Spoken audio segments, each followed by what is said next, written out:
Bapak, Mama, dan saudara-saudari yang terkasih dalam Tuhan, Shalom. Selamat hari Minggu untuk kita semua dan selamat memasuki Minggu Sengsara yang kedua. Nikodemus adalah pemimpin agama Yahudi dari golongan Farisi. Yesus menyebut dia sebagai pengajar Israel. Suatu status yang tinggi jika ditinjau dari sudut pandang sosial dan agama pada waktu itu. Hal ini memperlihatkan bahwa Nikodemus adalah seorang yang terhormat dan bukan orang yang biasa-biasa saja. Dengan status demikian, tentu orang akan berpikir bahwa Nikodemus adalah orang yang saleh, yang kemungkinan besar tidak akan menerima hukuman Allah. Nikodemus datang kepada Yesus karena ia tertarik pada ajaran Yesus dan percaya kepada Yesus. Bahkan ia membela Yesus di hadapan para lawannya. Nikodemus berbeda dengan orang Farisi dan pemimpin agama Yahudi lainnya yang menentang Yesus. Ketika Nikodemus bertemu dengan Yesus, Yesus berkata kepadanya bahwa ia perlu dilahirkan kembali agar mendapat bagian dalam kerajaan Allah. Yesus juga menjelaskan bahwa seseorang baru bisa masuk ke dalam kerajaan Allah kalau dilahirkan dari air dan roh. Apa maksudnya dilahirkan dengan air dan roh? Yesus menggunakan dua gambaran, yaitu air dan angin. Air berarti firman Allah dan angin berarti Roh Kudus. Yesus sedang mengajarkan bahwa ketika firman Allah diberitakan dan diajarkan, maka Roh Kudus dengan menggunakan firman Allah mendatangkan kehidupan rohani yang baru dalam diri orang-orang yang sedang Allah selamatkan. Kemudian dilahirkan dari air dan roh sama-sama menunjuk pada cara perubahan hidup. Lahir dari air dan roh menunjuk pada pembaruan hidup luar dan dalam. Air membersihkan bagian luar yang kelihatan, sedangkan roh membereskan hal-hal yang di dalam yang tidak kelihatan.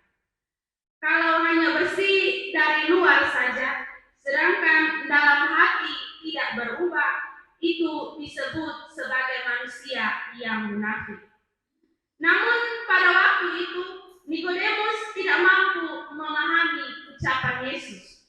Hal ini menunjukkan bahwa atribut keagamaan yang dimiliki seseorang bukan jaminan bahwa ia memahami kebenaran Tuhan. Tidak ada apapun dalam diri manusia yang membuat manusia dapat dibenarkan. Tidak ada satupun perbuatan baik yang dapat dipakai sebagai tiket masuk ke dalam kehidupan yang kekal. Tetapi hanya karena Allah memberikan anaknya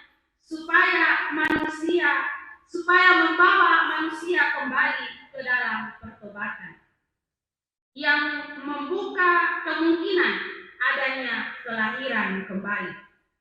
Allah mengutus anaknya bukan untuk menghukum dunia, tetapi untuk menyelamatkan dunia.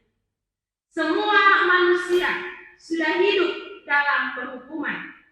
Dosa membuat kita kehilangan sukacita dan damai.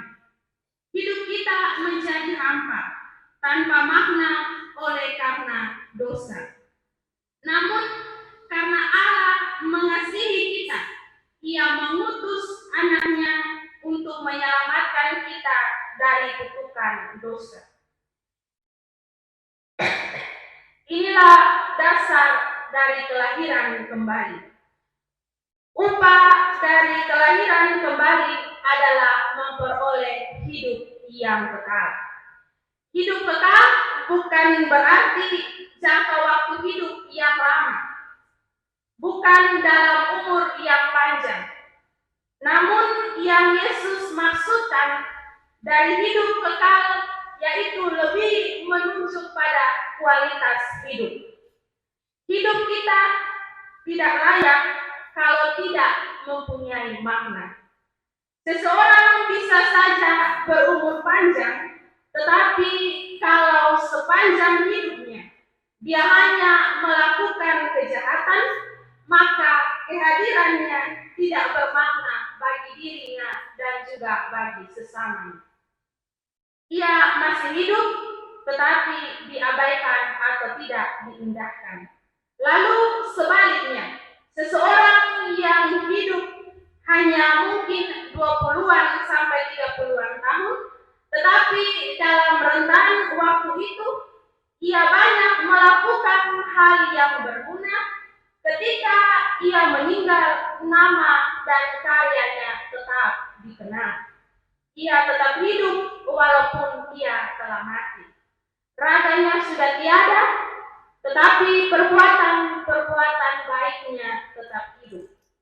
Jika hidup kekal yang dibicarakan antara Yesus dan Nikodemus lebih mengarah pada kualitas hidup, dan hidup seperti itu hanya dimiliki oleh mereka yang percaya kepada Yesus dan meneladani pola teladan.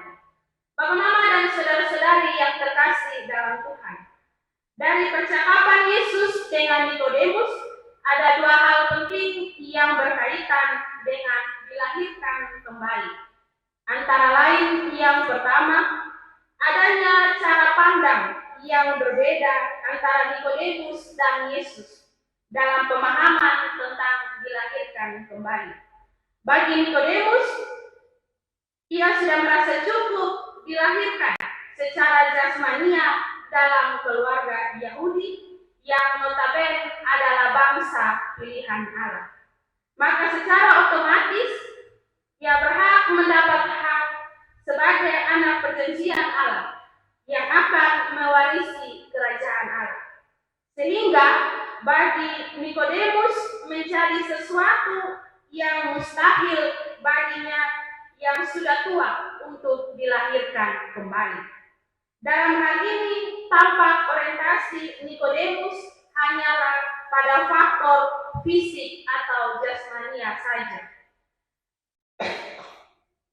Namun hal ini sangat berbeda dengan apa yang menjadi pemahaman Yesus, bahwa tanpa dilahirkan kembali, maka seseorang tidak akan bisa melihat kerajaan Allah dan juga tidak dapat masuk dalam kerajaan Allah. Dan dilahirkan kembali yang dinyatakan oleh Yesus adalah merupakan hakikat baru bagi manusia berdosa menjadi sebuah ciptaan baru. Dalam 2 Korintus 5 ayat yang ke-17 berkata, jadi siapa di dalam Kristus, ia adalah ciptaan baru. Yang lama sudah berlalu, sesungguhnya yang baru sudah datang. Dari sini tampak perbedaan bahwa pandangan Yesus pada masalah rohani dan pada nilai kekekalan. Dilahirkan kembali yang disampaikan oleh Yesus adalah kelahiran secara rohani yang wajib dialami oleh setiap orang percaya agar dapat melihat dan masuk ke dalam kerajaan Allah. Yang kedua, kapan terjadinya kelahiran baru? Pokok ini merupakan hal yang penting yang harus kita semua ketahui.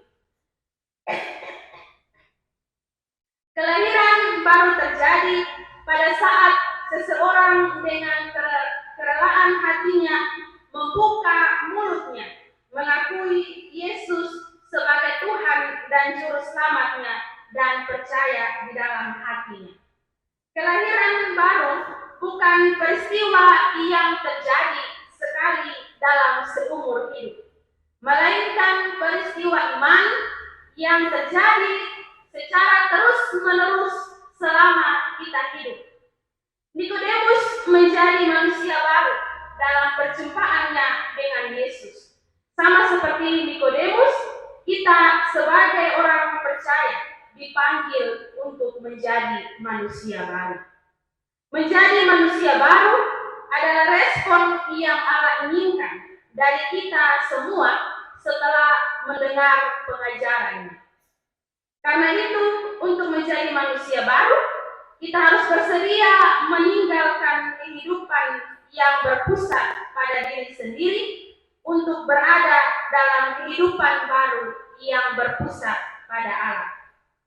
Nikodemus merupakan salah satu orang yang pintar dan cerdas karena latar belakang yang ia miliki, yaitu seorang pemimpin agama Yahudi.